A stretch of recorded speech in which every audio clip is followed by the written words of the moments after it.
Hi Coyotes, today we're going to be learning a new technique to do our artwork today, and that's called a whip stitch. So you're going to start with your string, and we're going to loop it like a J, upside down J, around my finger. Once we have that loop, pinch it so that only a little bit is sticking out. We're going to take that and wiggle it through the needle, and then pinch and pull that loop that we made through the needle. It's going to go like a charm on a necklace, and get it so that both ends of your thread meet at the top. So once we have both of those threads together, we can take it and loop it around 2 fingers, and then push and pull that tail of the thread through that hole that we made, and then pull tight. So just repeat that again with 2 fingers, push that tail through, and then pull. Now we have our knot. What we're going to do is take the shape that we decided on, put that on our paper near an edge, so I only have to cut out 2 of the sides. If you don't have a straight edge, that's okay. Just try and put it near the edge of the paper and not in the middle, so we're not wasting paper.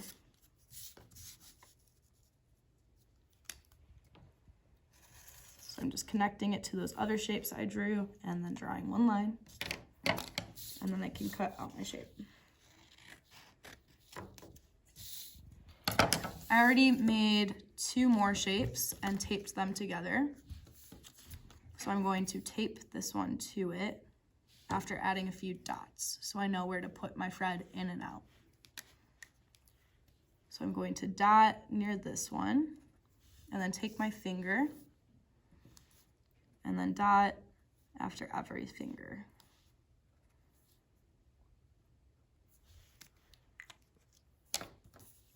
And then put it where you want, next to your shapes. Take some tape, and you should be able to see those dots through that tape. Now that I have my threaded needle, I can start at one of these holes, flipping it over, and then putting it through the back side. So this is the front. You can flip it over to see where you're going to go next. So I'm going to come out through this hole. Flipping it over to make sure that we came on the front, and so now we're going to go down through the front where that hole was.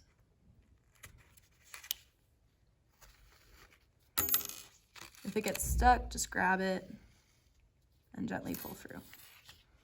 So now we're back on the back side. Just like the front, we want to come out through the back and then go back in through the back.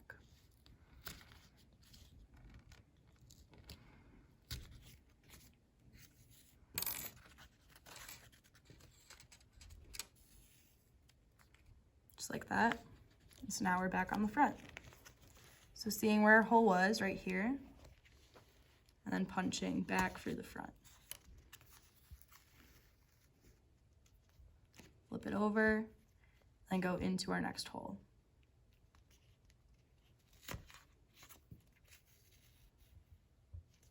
Flipping it over, and then going into where our next hole was.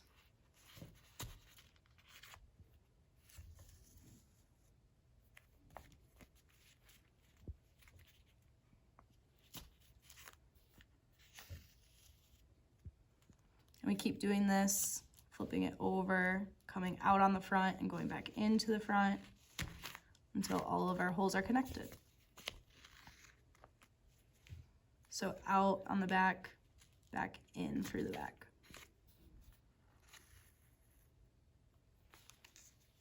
Out from the front, back in through the front.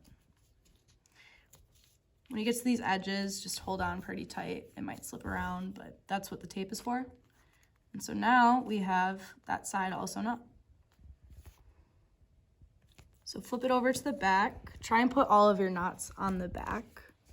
To tie off, just wrap it again around your 2 fingers and take your sewing needle, go through that loop that you made.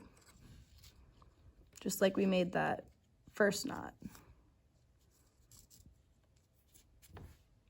So loop through 2 fingers, and then through that loop we made, pull that needle through and tie off. If you get stuck, don't be afraid to ask a partner for help tying off or threading your needle. And if that doesn't work, then you can feel free to raise your hand and ask Mrs. Cutterly or myself. That's how we do a whip stitch.